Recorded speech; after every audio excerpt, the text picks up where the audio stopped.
મિત્રો, જોમાં તમારું સુખ અને શાંતિ છે તો ચેનલને સબસ્ક્રાઇબ કરી દો. ઇન ધીસ મારા લગ્નના દિવસે મારો 12 વર્ષનો દેવર ખૂબ ખુશ હતો. હું તેને હંમેશા મારો નાનો ભાઈ માનતી હતી અને તે પણ મને પોતાની ભાભીમાં જ માનતો હતો. મારા પતિના મૃત્યુના થોડા દિવસો પછી હું એકલી સૂવામાં ડરતી હતી. તેથી તેને મારી સાથે સુડાવતી હતી. તે શિયાળાની રાત હતી અને હું મારા દેવર સાથે એક બેડ પણ સૂતી હતી. તે ઘણો નાનો હતો પણ તે 12 વર્ષની ઉંમરે પણ 18 વર્ષના યુવાન છોકરા જેવો દેખાતો હતો. પતિના અવસાન પછી મારું જીવન ખૂબ જ મુશ્કેલી સાથે પસાર થયું હતું, પણ હું ક્યાં સુધી આ રીતે જીવી શકું? તે રાત્રે મારા દેવર સાથે મારા પતિ 2 દિવસ પહેલાં જ આ દુનિયા છોડી ગયા હતા. ઘરમાં સાસુ કે નણંદ પણ ન હતા. ઘરમાં મારા પતિના નાના ભાઈ સિવાય બીજું કોઈ નહોતું. સમીર 12 વર્ષનો હતો. તે મારાથી દાડો હતો. મારા જીવન બાપ તેને ક્યારેય નાના ભાઈ કરતાં વધુ કંઈ જ માન્યો નહોતો. મારો દેવર 12 વર્ષનો હતો. તેની સાથે મેં હંમેશા બાળકની જેમ મળતું. જ્યારે મારા લગ્ન થયા ત્યારે તે મારા લગ્નના દિવસે ખૂબ જ ખુશ હતો. તે કહેવા લાગ્યો, મેં વિચાર્યું કે મને નવી માં મળી ગઈ છે, પણ મારી માં મને કહેતી હતી કે દીકરા, તારો દેવર તારો દીકરો નથી, તેનાથી થોડી દૂરી રાખજે. આ આદત બનાવ કે તે કોઈપણ પ્રતિબંધ વિના તારા રૂમમાં ન આવે. તેને ઘણી વખત જોયો છે, તે કહ્યા વિના તારા રૂમમાં આવે છે. દીકરી, તારે આવું ના કરવું જોઈએ. તો એક પરણી છોકરી છે, તારે તારા પતિ અને તારી સંભાળ રાખવી પડશે. જ્યારે હું મારી માને સાંભળતી ત્યારે મને લાગતું કે મારી માં સમીર વિશે ખૂબ જ ખરાબ વિચારે છે. તેથી જ હું તેની વાતો પર દુઃખી થતી. પણ આજે જ્યારે મારા પતિ આ દુનિયા છોડી ગયા ત્યારે મારી તારી આંખોમાંથી આંસુ વહી રહ્યા હતા. હું કલ્પના પણ કરી શકતી નહોતી કે તે મને તેના બાશના ભાઈ સાથે છોડી અને ચાલ્યા જશે. મારું જીવન મુશ્કેલીમાં હતું. મારી હાલત ખરાબ હતી. હું આખો દિવસ રડતી હતી. રાતના 12 વાગ્યા હતા. હું આખો દિવસ રડતી હતી. રાતના ઘરે ન હતો. તે કદાચ તેના ભાઈના સંબંધીઓમાં વ્યસ્ત હતો. તો સારું, કારણ કે તે ઘરે આવશે તો મને પણ અજાણ્યા જેવું લાગશે. મને મારી માતાની વાત યાદ આવી રહી હતી, પણ ત્યાં ઘરના દરવાજા પર ટકોરા પડ્યા. મારું હૃદય ધબકારા કરવા લાગ્યું. મને થયું કે કોણ હશે, પરંતુ સમીરનો અવાજ આવ્યો, ભાભી દરવાજો ખોલો. હું ડરી. મને જંગલ જેવું લાગતું. સમીર, આજે મને દરવાજો ખોલો. હું ડરી ગઈ અને મેં દરવાજો જેવું હતો. મને ખબર નથી કે હું તેના વિશે આટલું ખરાબ કેમ વિચારવા લાગી. ભાભી જમવાનું ખાધું. તેને મને નિર્દોષતાથી પૂછ્યું. તેની આંખો નીચી હતી અને તેના હાથમાં ચોખાની થેલી હતી. ચોખા હોટલના હતા. તેણે થોડા ચોખા અને દાળ લાવીને મારી સામે મૂકી દીધા. કહ્યું, અને તેથી હું જમવાનું બહારથી જ લાવ્યો છું. તમે તેને ખાઓ અથવા તો ભૂખેથી મરી જશો. કારણ કે હું મારા ભાઈ પછી મારી માને ગુમાવવા માંગતો નથી. સમીરની આંખોમાં પણ આંસુ હતા. હકીકતમાં તે મને માં કહીને જ બોલાવતો હતો, પણ હજુ પણ મારા મનમાંથી મમ્મીના શબ્દો નીકળી રહ્યા નહોતા. ભાભી, તમારી ચિંતા કરવાની જરૂર નથી. હું તમારો આધાર બનીશ. તમે ઘર છોડીને ક્યાંય ન જતા. તે ખૂબ જ જજબાથી વાત કરી રહ્યો હતો, પણ મારા મગજમાં ઘણા બધા પ્રશ્ન ફરતા હતા. અને હવે તમે તમારા રૂમમાં નહીં સૂવો. તે ટેરેસની નજીક છે. મને લાગે છે કે છત રૂમની નજીક હોવાને કારણે, અને હવે બધા જાણે છે કે અમારા ઘરમાં ભારા ભાઈનું અવસાન થયું છે, તો તમારે એકલું સૂવું જરૂર નથી. મને નવાઈ લાગી કે સમીર આટલી નાનીની ઉંમરે આવી વાતો કેમ કરી રહ્યો છે. શું કોઈએ તેને કંઈ કહ્યું? પરંતુ તેને જે કહ્યું તે મને યોગ્ય લાગ્યું નહીં. યાર, સમીરનો રૂમ બીજી બાજુ હતો. જ્યારે હું અને મારા પતિ છત બાજુના રૂમમાં રહેતા હતા, હું ખૂબ જ વિચિત્ર અનુભવી રહી હતી. આજે પહેલી વખત હું કોઈના રૂમમાં આવી હતી, પણ રૂમનો દરવાજો બંધ કરતા મારી નજર આવી વસ્તુ પર પડી જેનાથી મારા હોશ ઉડી ગયા. તે 12 વર્ષના બાળક જેવું દેખાતું હતું, પરંતુ મારી માં સાચી હતી કે તે ખૂબ જ બુદ્ધિશાળી વ્યક્તિ જેવી વાતો કરતો હતો. સમીરના રૂમમાં મારા ઘરેણાં જોઈને હું ચોંકી ગઈ. તે તો મારા રૂમમાં તાળામાં હતા, તો તે અહીં કેવી રીતે આવ્યો? આ ખૂબ જ અજીબ બાબત હતી. મેં વિચાર્યું સવાર પડતા જ હું તેને આ વિશે પ્રશ્ન કરીશ, પણ મને ખૂબ જ ઊંઘ આવતી હતી. મેં બાળરૂપ પ્રશ્ન કરીશ, પણ મને ખૂબ જ ઊંઘ આવત કર્યું અને પછી સુવા માટે કે લાંબી થને ખબર નથી કેમ મને ખૂબ ઊંઘ આવી રહી હતી. જો કે છેલ્લા 2 દિવસથી મને બહુ ઊંઘ આવતી નહોતી, પણ આજે મને લાગ્યું કે જાણે સમીર દ્વારા લાવેલા ચોખા મારી આંખોમાં ઊંઘ લાવી રહ્યા છે. પણ મનમાં વિચાર આવ્યો કે ક્યાંક ચોખા ખાઈને તો મને ઊંઘ નથી આવતી, પણ મને આ વિચારવાની પણ તક ન મળે. મેં મારી આંખો ખોલી ત્યારે સવારના 3 વાગ્યા હતા. હું ગભરાઈ ગઈ કે આજે મને આટલી ઊંઘ કેવી રીતે આવી.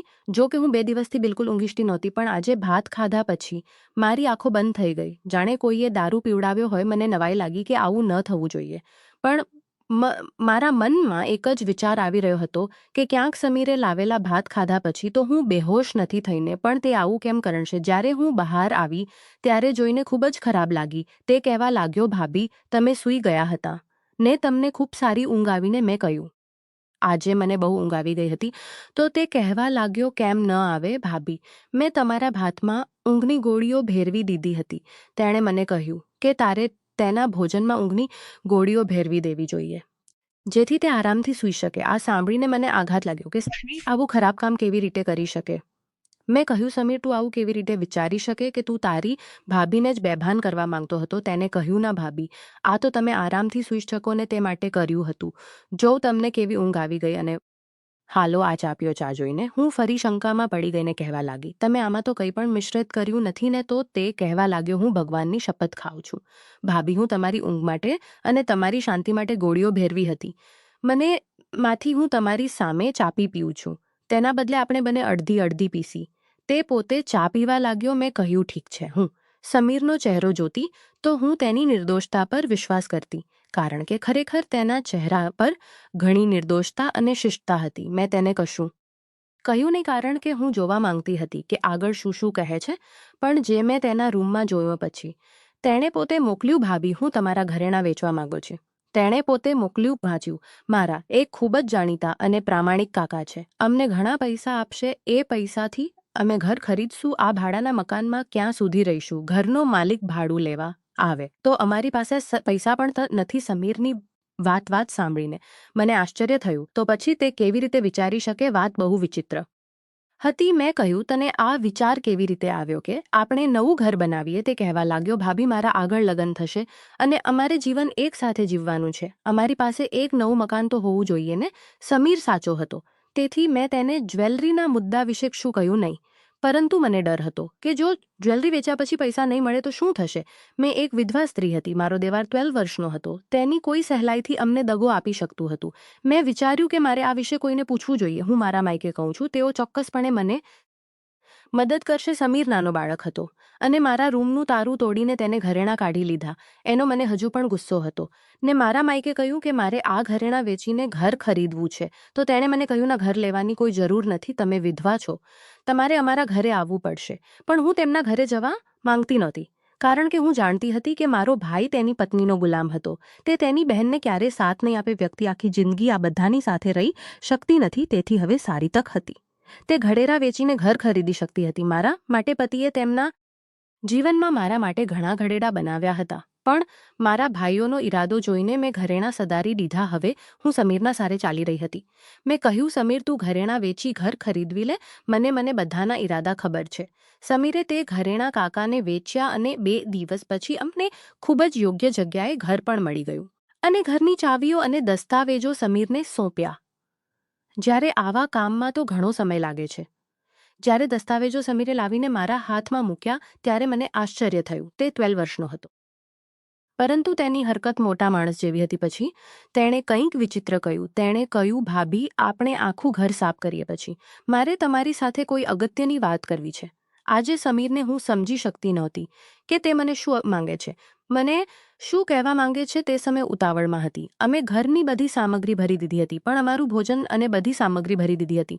અમારું ભોજન અને રાશન ક્યાંથી આવશે તેની અવને ચિંતા હતી. મેં મારા જીવનમાં ક્યારે બહાર જઈને કોઈ કામ કર્યું નહોતું કે મને તમારી સાથે વાત કરવી છે. મને ખબર નથી કે તેને શું કહેવું છે. મારા મનમાં ઘણા પ્રશ્નો હતા, પણ હું અત્યારે મૌન રહેવા માંગતી. સાંજે મહત્તમાન તેની જગ્યાએ રાખ્યો. બધું કામ કર્યા પછી મેં સરસ ભોજન તૈયાર કર્યું. હવે હું સમીરની રાહ જોઈ રહી હતી, કારણ કે તે આ ઘરનો ભાગ હતો અને હું ઈચ્છતી નહોતી કે બહાર જઈને ગંદુ ખાય. મેં તેના માટે ખૂબ જ મહેનતથી ભોજન તૈયાર કર્યું. ઘણો ખોરાક રાંધ્યા પછી મેં તેને ટેબલ પર રાખ્યું અને તેની રાહ જોવા લાગી. પરંતુ આજે તે ઘરે આવ્યો ન હતો.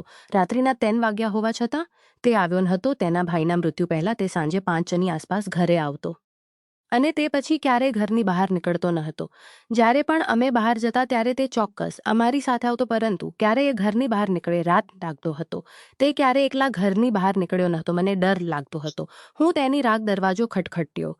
મેં ગુસ્સાથી દરવાજો ખોલ્યો. તેના પર વરસી પડી કે હું ક્યારથી તારી રાહ જોતી હતી. મેં તારા માટે ભોજન રાંધ્યું. તારા ભાઈના જતાની સાથે જ તમે રખડું બની ગયા. છેવટે એવું કામ છે જે તમે ઘરે ન કરી શકો. તમારે બહાર જવું પડે. તમારા મિત્રને અહીં બોલાવો. તે કહેવા લાગ્યો, ભાભી, હું આ કરી શકતો નથી.